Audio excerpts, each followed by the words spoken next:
ओम शांति।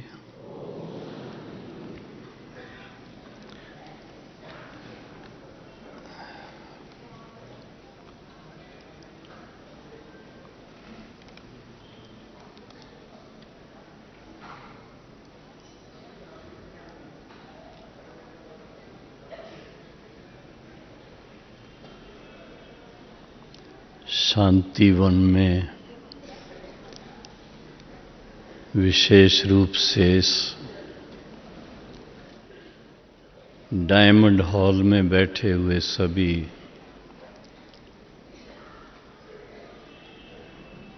बाबा के अति सिकीलदे सभी भाई बहनों,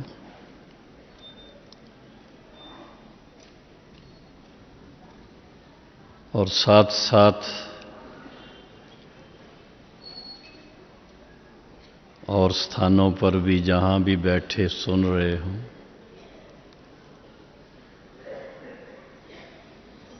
सभी को ईश्वरी याद के साथ साथ आज के दिन की विशेष मुबारक हो।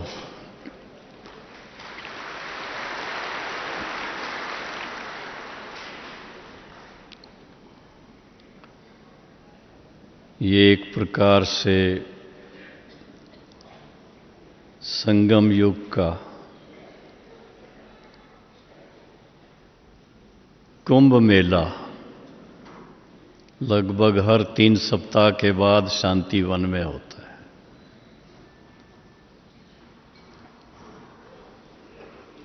भिन्न भिन्न स्थानों से भाई बहनें आते हैं, सेवा के लिए भी विशेष चांस लेते हैं। जैसे सभी को पता है, इस बार दिल्ली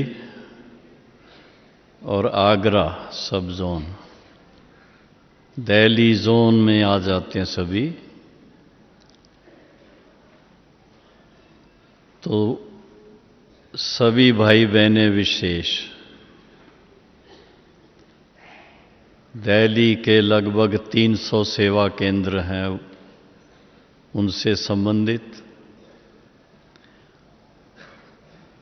और आगरा सब जोन के भी काफ़ी हैं, 100 के करीब वो भी होंगे। तो सब तरफ से आप सब भाई बहनें पधारे हैं।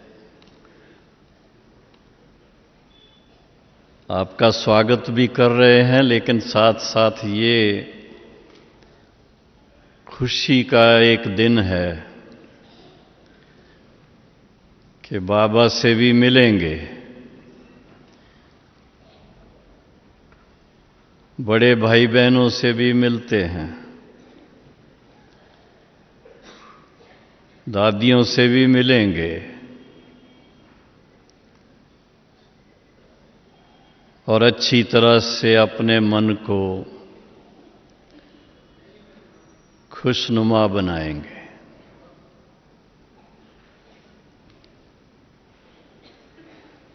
आज का जो विषय दिया गया है,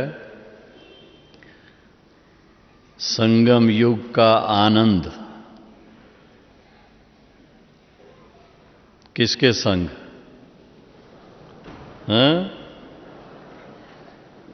ईश्वरी संग लिखा है, बाबा के संग और साथ में ईश्वरी परिवार के संग। अकेला कोई भी पौधा इतना फलता फूलता नहीं है। बगीचे के अंदर होता है, शोभना भी बढ़ती, शोभनीक भी लगता, और फलता फूलता भी है। तो संगम युग, बाबा कहते थे सिर्फ संगम ना बोलो, क्या बोलें? हाँ? पुरुषोत्तम संगम युग। वह संगम युग क्योंकि संगम तो दूसरे भी आते हैं। सतयुग त्रेता का भी संगम होता है, द्वापर और त्रेता का भी संगम होता है, कलयुग और द्वापर का भी संगम होता है। लेकिन ये है कलयुग का अंत और सतयुग का आद। जब अंधेरी रात पूरी होने की है और फिर से नया सवेरा आने वाला है, ऐसा ये पुरुषोत्तम संगम युग। तो पुरुषोत्तम संगम युग पर सभी को फिर से पुरुषोत्तम बनाने के लिए किसका संग मिलता है? पहले किसका संग मिलता है? बाबा बाद में ख्याल में आता है। पहले पहले संग मिलता है ब्रह्मा कुमारी बहनों का। ब्रह्मा कुमारी बहनें फिर धीरे धीरे परिचय देती हैं कि वास्तव में हमारा ये सत्संग जो है, इसको सत्संग किस आधार से कहते हैं? सत्य पिता के साथ जब हम मन लगाते हैं तब सत्संग होता है। तो सबसे पहले पहले तो इसी बात की बहुत खुशी है कि हम आप सभी कल्प के बाद 5000 वर्ष के बाद फिर से आपस में मिले हैं। और हमें मिलाने वाला कौन है? निमित्त कौन बनता है? स्वयं भगवान बनते हैं, स्वयं परम पिता बनते हैं। जब तक वो इस धरा पर नहीं आते तब तक न हम आपको जानते हैं न आप हमें जानते हैं। एक को जानने से हम एक दो को भी जान पाते हैं। उस एक के साथ बाबा ने कहा, एक के साथ सर्व संबंध जोड़ने हैं। सर्व संबंध जोड़ते जोड़ते कभी कभी कोई सोचने लगते हैं इस दुनिया से मेरा कोई संबंध नहीं है। कोई सोचते हैं लौकिक परिवार से, ये तो लौकिक है, इनसे मेरा कोई संबंध नहीं है। ऐसा नहीं है। परमात्मा पिता के साथ संबंध है तो वो पिता हम सब बच्चों को आकर के अपना बनाते हैं, इसमें कोई शक नहीं है।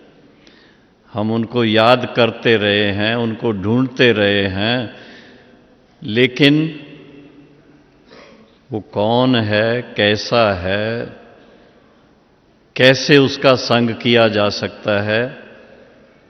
जब तक वो स्वयं इस धरा पर नहीं आते, स्वयं अपना परिचय नहीं देते, और सिर्फ अपना ही परिचय नहीं, सारे सृष्टि चक्र का भी परिचय देते हैं।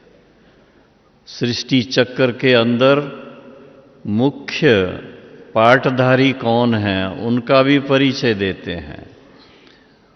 और फिर इस समय पुरुषोत्तम संगम युग पर जिनके द्वारा वो आकर के हम सबके समक्ष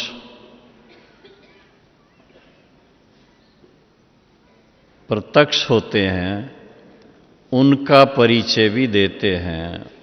हाँ, याद है क्या परिचय है उनका? किसके द्वारा आते हैं? प्रजापिता ब्रह्मा। ब्रह्मा बाबा के द्वारा ही हम सब आत्माओं को शिव बाबा का परिचय यथार्थ रीति से मिला है। जब तक ब्रह्मा बाबा के द्वारा शिव बाबा ने उनके मुखारविंद द्वारा कुछ दो शब्द बोले नहीं, तब तक हम समझ नहीं पाते थे कि कैसे परमात्मा को याद करें, कैसे परमात्मा के साथ मन लगाएं। ढूंढते ही रहते थे, मंदिरों में भी ढूंढते रहे और स्थानों पर, धार्मिक स्थानों पर भी ढूंढते रहे, कोई नेचर में ढूंढते रहे, भिन्न भिन्न तरीके से उस एक की खोज करते रहे। और उस एक ने आकर के जब अपना परिचय दिया तो क्या कहते हैं, एकदम दुनिया की जो बातें उनसे न्यारा परिचय दिया। जो अभी तक सुनते आते थे, कोई कुछ कहता था, कोई कुछ कहता था, तो बहुत सरलता से स्वयं का परिचय दिया कि मैं कौन हूं, मेरा स्वरूप क्या है, मैं कहाँ रहता हूं और आप सब आत्माओं के साथ मेरा क्या संबंध है। जब तक वो स्वयं परिचय नहीं मिला था तब तक मन भटकता ही रहता था, चाहे कितनी भी तपस्या में कोई अपने आप को मगन करते रहे, लेकिन लास्ट में क्या शब्द निकलते रहे सभी ऋषियों मुनियों के मुख से, नियति नियति, ये भी नहीं, ये भी नहीं। तो बाकी क्या है? तो बाकी क्या है, वो स्वयं जब अवतरित होकर परमात्मा बताए तब तक पता नहीं लगता है। तो सबसे पहले हम सबको इस बात की बहुत खुशी है कि हम सभी इस पुरुषोत्तम संगम युग में उस पिता की संतान, डायरेक्ट संतान आकर के बने हैं और उनके वारिस बने हैं। ये सबसे बड़ी बात है।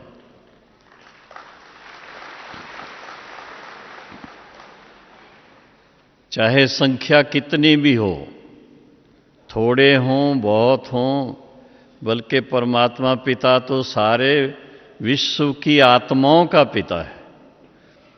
तो सारे विश्व की आत्माएं उनके वारिस बन सकते हैं और बनते हैं। फर्क क्या है? फर्क इतना है कि जो उनको सन्मुख पहचानते हैं वो जीवन मुक्ति भी प्राप्त करते हैं और मुक्ति भी प्राप्त करते हैं, और जो नहीं पहचानते हैं, याद वो भी करते हैं, पहचानते नहीं हैं, वो मुक्ति को प्राप्त करते हैं। लेकिन सबसे बड़ी बात जो इस समय को पहचानने की है कि ये समय कौन सा चल रहा है, सबसे श्रेष्ठ समय माना जाएगा, क्योंकि इस समय हम सारे कल्प के लिए अपने श्रेष्ठ कर्मों का बीज बोते हैं। श्रेष्ठ कर्मों का बीज बोने के फलस्वरूप क्या बन जाते हैं?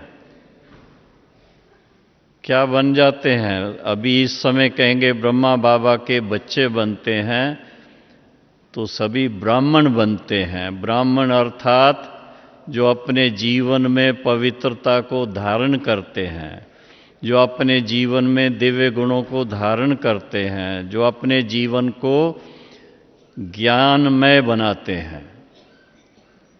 तो ऐसा जीवन हमारा जब बनता है तो संगम युग की सार्थकता सिद्ध होती है। नहीं तो संगम संगम कहते रहेंगे, लेकिन संगम युग का आनंद नहीं आएगा।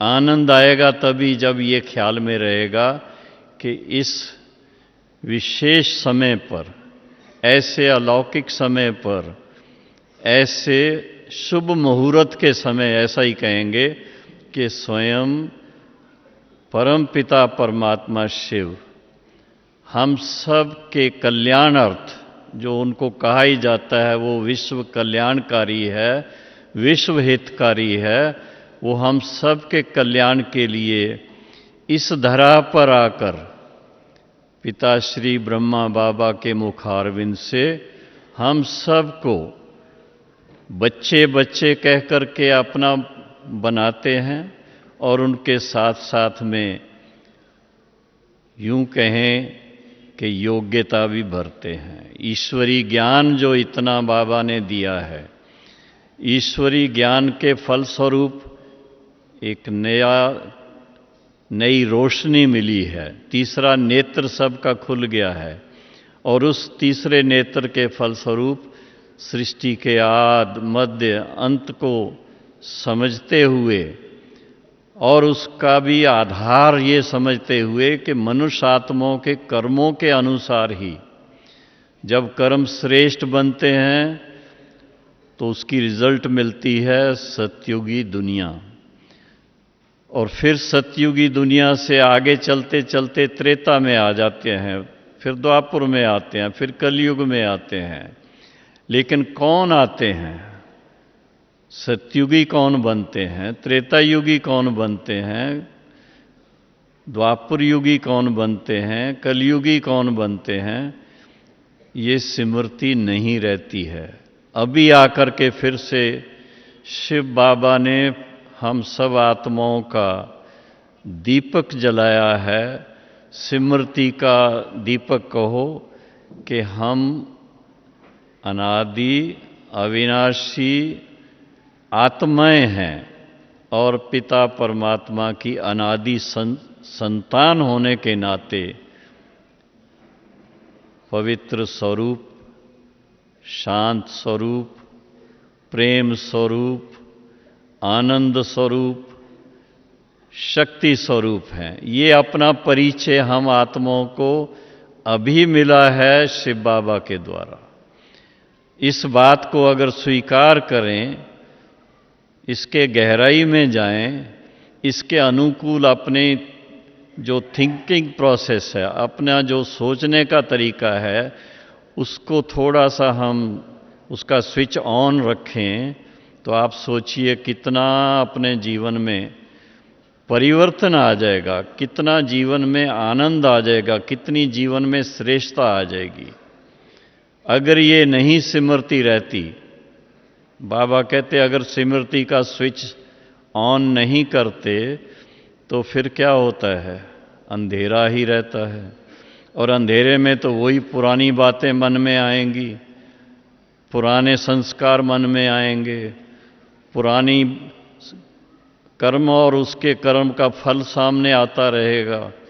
तो इस सब बातों से ऊपर उठाने के लिए, इन सब से डिटैच करने के लिए, इन सब से न्यारापन लाने के लिए बाबा ने पक्का कराया है कि अपने आप को स्मृति दिलाओ, अपनी सो की स्मृति दिलाओ, अपने बाप की स्मृति दिलाओ, अपने भाग्य की स्मृति दिलाओ, अपने भविष्य की स्मृति दिलाओ कि कितना श्रेष्ठ भाग्य है, कितना श्रेष्ठ भविष्य है और उसके फलस्वरूप जीवन में जो आनंद आएगा वो सबको बांटते रहो। जीवन में आनंद अकेले भी आता है, पर जितना बांटते हैं, दुनिया में तो कहते हैं भाई किसी को बताना नहीं, किसी को बताएंगे तो आपकी आत्मिक शक्ति कम हो जाएगी, ऐसा बोलते हैं। लेकिन बाबा ने कहा नहीं, अगर आप किसी को ज्ञान की बात सुनाएंगे, प्रेम की बात सुनाएंगे, आनंद की बात सुनाएंगे तो ये मल्टीप्लाई करेगा, ये बढ़ेगा, 1 से 1 11 हो जाएगा और इसके फलस्वरूप धीरे धीरे धीरे धीरे जितना ये ईश्वरी परिवार के भाई बहनें बढ़ते जाते हैं, कोई ये ना सोचे पता नहीं इतना परिवार बढ़ जाएगा तो आगे चल के क्या होगा, बैठने की जगह मिलेगी नहीं मिलेगी, भोजन मिलेगा नहीं मिलेगा। हाँ, आपको कोई तकलीफ है क्या? हाँ, इतनी संख्या में भाई बहन आए हैं, 20,000 के करीब हैं, अभी 20 से भी ऊपर हैं। तो लेकिन सभी के लिए बाबा के दिल में सदा स्थान है और सभी बाबा के दिल तख्त नशीन होकर के रहते हैं। इसकी बहुत अपने को खुशी होनी चाहिए।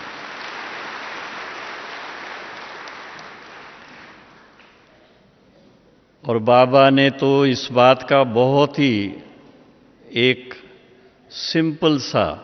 बहुत सिंपल फार्मूला दे दिया कि जितना बाबा के साथ मन लगाएंगे, आनंद का सागर बाबा है, प्रेम का सागर बाबा है, सुख का सागर है, तो सागर के साथ मन लगाने से क्या होगा? आप मास्टर सागर बन जाएंगे। सिर्फ सुख स्वरूप नहीं बनेंगे, सिर्फ शांत स्वरूप नहीं बनेंगे, सिर्फ प्रेम स्वरूप नहीं बनेंगे, सिर्फ ज्ञान स्वरूप नहीं बनेंगे, लेकिन सागर के बच्चे मास्टर सागर बन जाएंगे। मास्टर ज्ञान के सागर, मास्टर प्रेम के सागर, मास्टर शांति के सागर, मास्टर आनंद के सागर। मास्टर समझते हैं, बच्चे को मास्टर कहते हैं। तो इस हिसाब से आप सोचिए कि बचपन का भी याद रहेगा और फिर मास्टर शिक्षा भी देते हैं, तो उस नाते से बड़े भी आप बन जाएंगे। दूसरों को शिक्षा देते हैं तो उस हिसाब से मास्टर भी हो गए। तो इस तरह से अगर अपने मन को बाबा के साथ लगाते हैं तो बहुत बहुत खुशी रहती है और सहज रीति से ईश्वर का संग महसूस होता है। क्योंकि बाकी संग तो दुनिया में बहुत मिले हैं। भाई का भी संग मिला, बहन का भी संग मिला, पति और पत्नी का भी संग मिला, और जितने भी रिश्ते हैं सबके संग मिला। हर एक का अपना अपना पार्ट भी है, हर एक का अपना अपना प्यार भी है, और फिर कहीं कहीं थोड़ा सा मोहवश फिर मार भी मिलती है। ये भी देखा गया है। मोह के वश बहुत सारी ऐसी बातें आप डे टू डे लाइफ में महसूस करते हैं। लेकिन परमात्मा पिता, जिसके लिए कहा जाता है कि उनके साथ सर्व संबंध जोड़ सकते हैं, तमेव माताश्च पिता तमेव। हाँ, माता भी है, पिता भी है। तमेव बंधु सखा तमेव, दोस्त भी है, सखा भी है। तमेव विद्या द्रवणम तमेव, तमेव मम देव देव, ऐसे बोलते हैं। कोई गलती की हो तो माफ करना। लेकिन ये बात श्रीमद् भगवत गीता के आदि में, गीता पढ़ने से पहले आप पढ़ेंगे, इस तरह से परमात्मा की महिमा लिखी हुई है।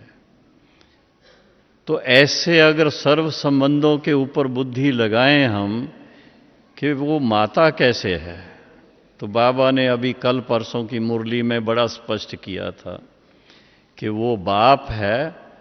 और ब्रह्मा बाबा के द्वारा आकर के ज्ञान दिया है। तो ब्रह्मा क्या है? ब्रह्मा बड़ी माँ है। तो ब्रह्मा माता बन जाती हैं, जैसे जिनके मुख से ज्ञान देते हैं। माता पिता भी हो गए, और फिर बंधु सखा कैसे हुए? बहुत प्यार से आके मिलते हैं, साथ में भोजन करते हैं, साथ में पिकनिक करते हैं, साथ में रास करते हैं, तो बंधु सखा हुए ना। दूसरा तो कोई कर नहीं सकता। और फिर इतनी श्रेष्ठ श्रीमत देते हैं जिससे हम फिर से मनुष्य से देवता बन जाएं। ऐसी श्रीमत देने वाला तो देवों का देव ही हो सकता है। सतगुरु कहो, देव कहो, देवों का देव कहो, वही हो सकता है और कोई नहीं हो सकता है। तो बहुत गहराई से जब हम सोचते हैं इस बात को, तो इतना मन खुश होता है, इतना अंदर में एक गुदगुदी होती है कि ऐसा भाग्य हम आत्माओं ने पाया है जो दूसरे सब देख देख तरसते रह जाते हैं। हम लोगों के नैनों को देखते हैं मुस्कुराते हुए, होंठों को देखते हैं मुस्कुराते हुए, वो सोचते रहते हैं इनको क्या मिला है, ऐसी क्या बात है।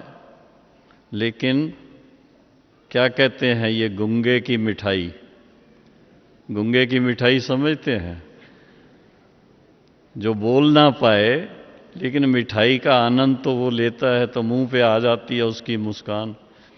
तो बाबा की याद है गुप्त, जितना निराकारी स्वरूप में जाएंगे या अव्यक्त स्वरूप में जाएंगे और जितना उनके साथ बहुत बहुत प्यार से रूरोहन करते, बहुत प्यार से मन लगाएंगे, तो आपका मन सदा खुश रहेगा।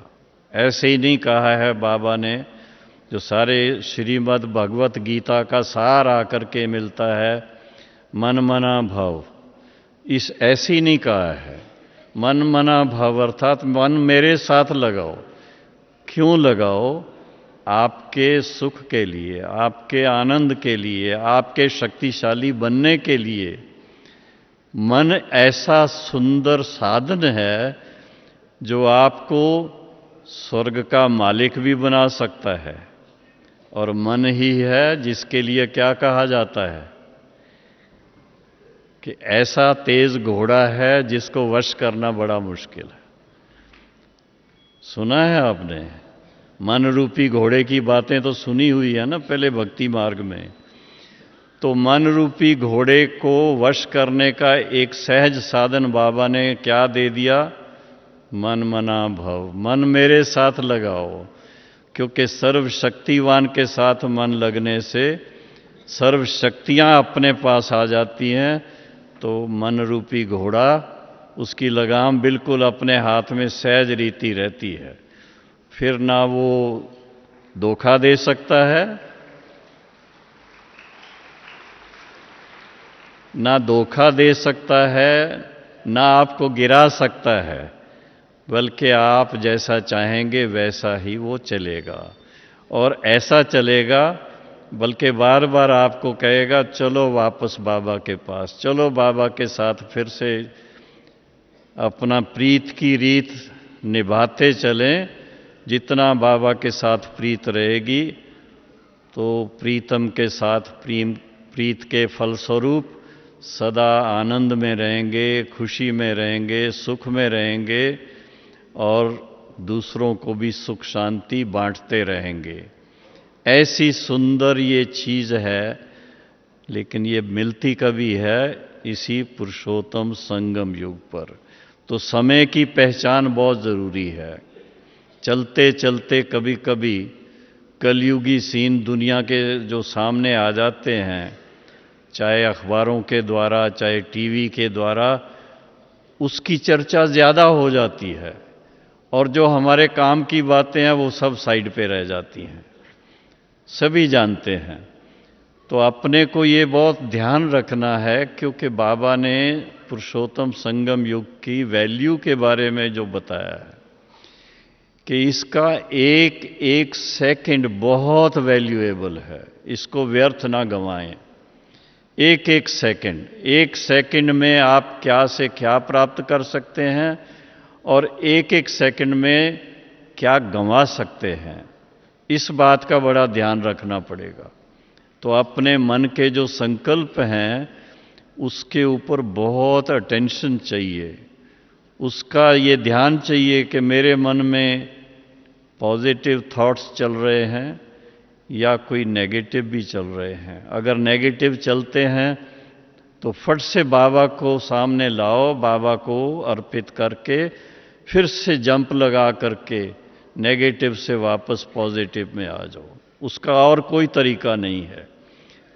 कई बार ऐसा देखा गया है, चिट्ठी लिखते हैं, बाबा को लिख करके पत्र देते हैं, सब करते हैं, लेकिन ये युक्ति नहीं आती है कि पॉजिटिव थिंकिंग कैसे करें। आजकल पॉजिटिव थिंकिंग कोर्स सबको बहुत पसंद आते हैं, और वास्तव में बाबा ने शुरू से लेकर के जब से 7 दिन का कोर्स करते हैं यही बात सिखाई, आत्मा का अपना जो सच्चा स्वधर्म है उसमें स्थित हो जाओ। सच्चा स्वधर्म आपको सुख देगा और देह का पर धर्म जो है ये दुख देगा।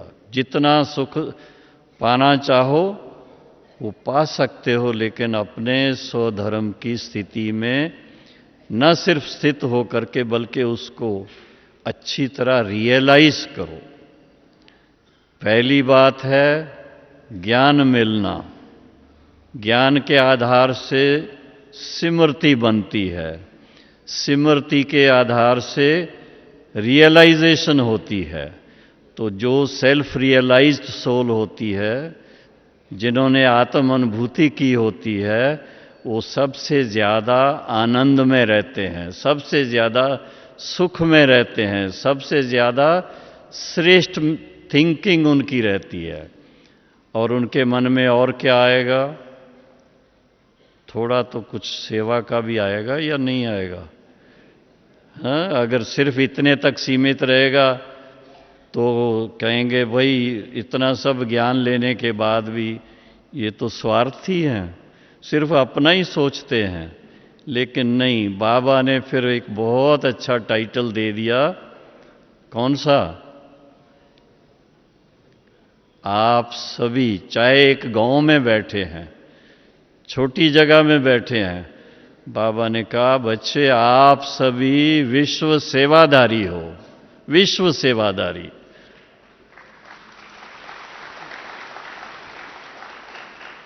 आप उस गांव में बैठ कर के भी शिव बाबा की याद में अपने मन को टिकाते हैं और अपने प्रकंपन चारों तरफ फैलाते हैं, तो उसके फलस्वरूप आप सारे विश्व की सेवा कर रहे हैं। ऐसा नहीं कि सिर्फ अपनी सेवा कर रहे हैं, अपने परिवार की सेवा कर रहे हैं, अपने गांव की सेवा कर रहे हैं, लेकिन सारे विश्व को पावन बनाने के लिए इतने श्रेष्ठ प्रकंपन आप चारों तरफ फैला रहे हैं।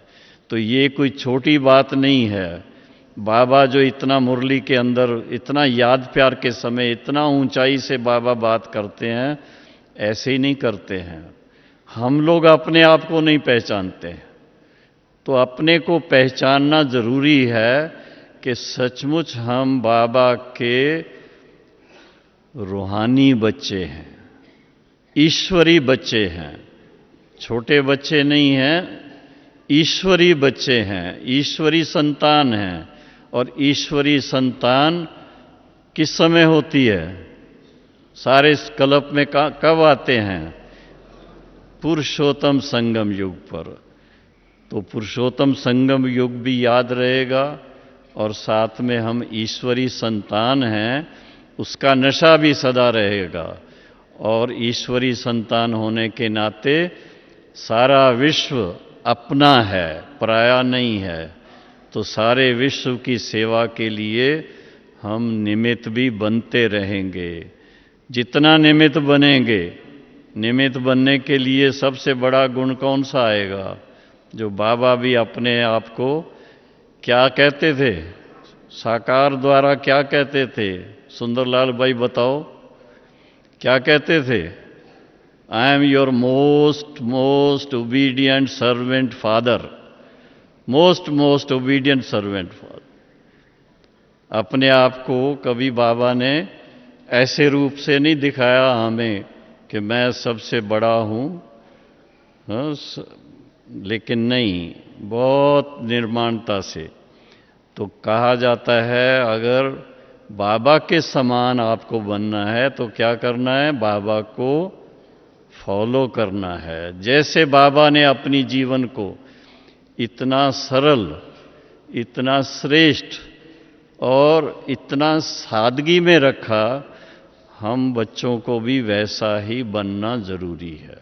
जितना सरलता से चलेंगे, जितना निर्माणता से चलेंगे, जितना श्रेष्ठता से चलेंगे, तो उतना ही हम दूसरों की सेवा के निमित्त बन सकेंगे।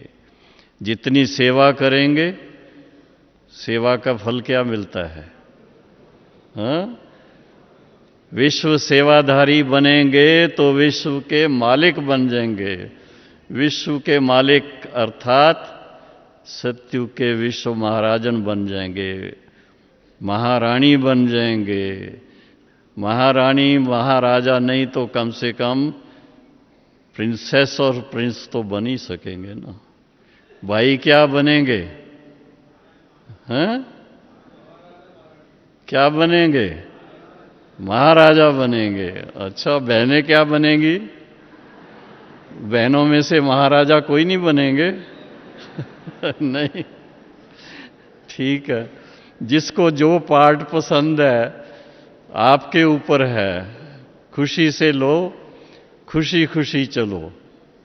खुशी दिल में रखो, मन में रखो, खुशी बांटते रहो और सारी दुनिया को खुशहाल बनाने का दृढ़ संकल्प अपने पास रखते चलो।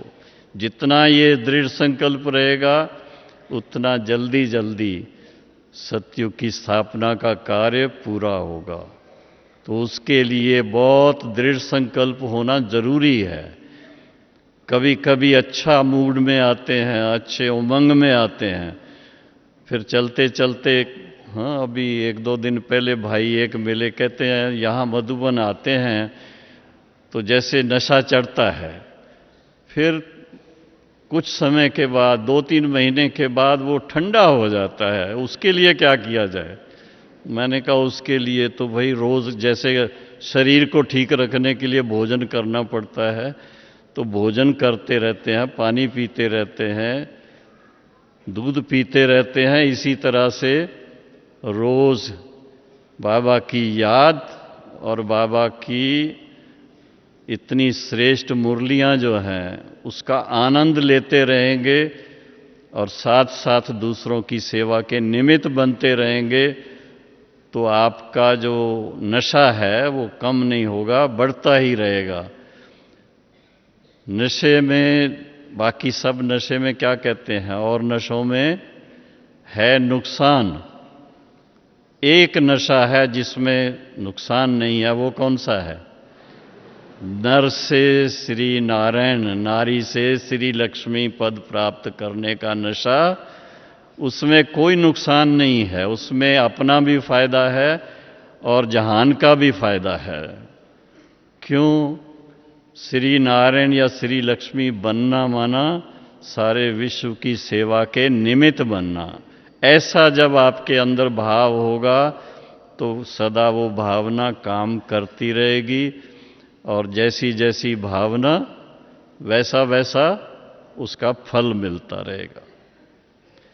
तो ऐसी आज की ये विषय इतनी अच्छी है, उसके लिए फिर एक ही बात जो लास्ट में मेरे को लिखी हुई मिली है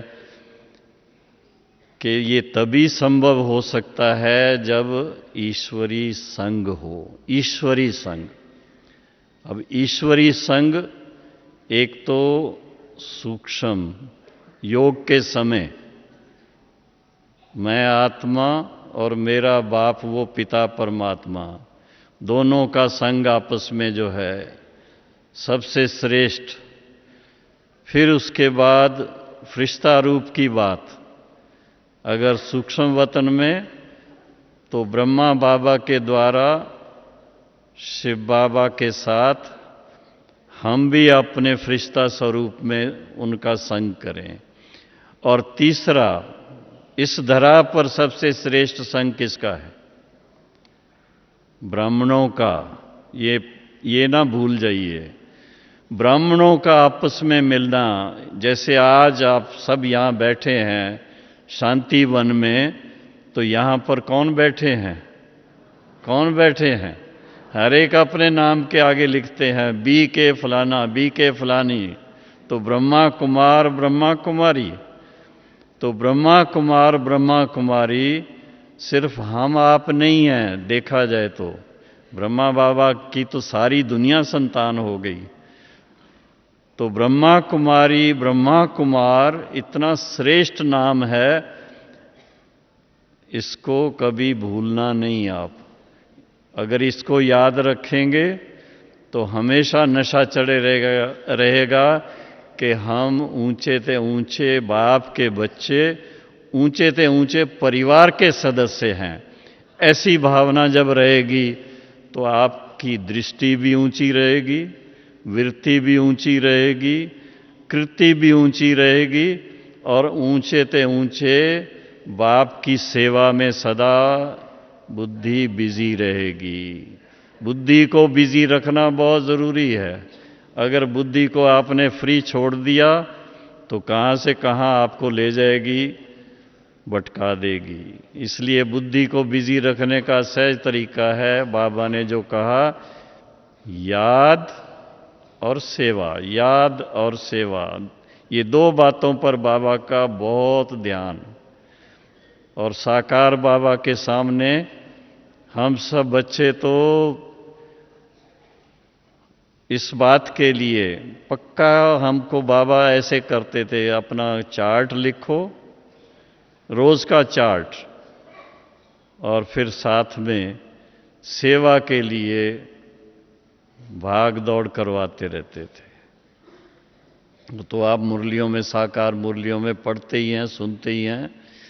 लेकिन कहने का भाव है कि ये ईश्वरी जीवन को अच्छी तरह से पहचानना, इसकी वैल्यू को समझना, और फिर उसकी वैल्यू अपने दिल में रखना। हम कोई ऑर्डिनरी व्यक्ति नहीं है वास्तव में। इस दुनिया के अंदर ऊंचे ते ऊंचे बाबा के बच्चे हैं, और ऊंचे ते ऊंचे होने के नाते हमारी थिंकिंग कितनी ऊंची होनी चाहिए, हमारे कर्म कितने श्रेष्ठ होने चाहिए, हमारी बोली कितनी मीठी होनी चाहिए। ये सब बातों के ऊपर जब ध्यान जाएगा तो अवश्य ही इस पुरुषोत्तम संगम युग का जो समय है उसको हम सफल करेंगे, और बाबा की जो सर्व हम सब के प्रति भावनाएं हैं और बाबा की जो श्रीमत है उसको हम पूरा कर सकेंगे। ऐसी शुभ भावना के साथ सब भाई बहनों को फिर से बहुत बहुत मुबारक और धन्यवाद।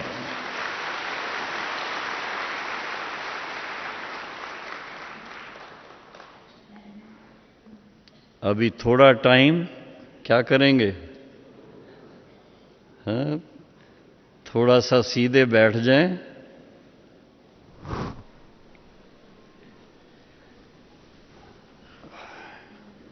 और खुशी खुशी बहुत प्यार से बाबा के साथ मन लगा के बैठें, क्योंकि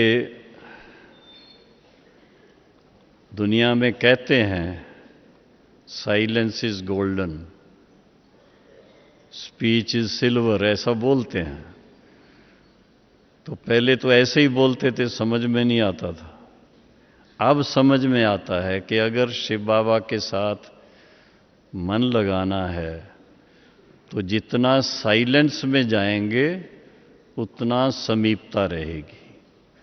अगर मन में संकल्प इधर उधर के आएंगे तो उतना शिव बाबा से दूर हो जाएंगे। तो एक ही संकल्प कि हम बाबा के संग मन लगाकर बाबा से अपने में शक्ति, शांति, ईश्वरी प्रेम और आनंद का संचार कर रहे हैं और बाप समान बनने का अभ्यास कर रहे हैं। ओम शांति।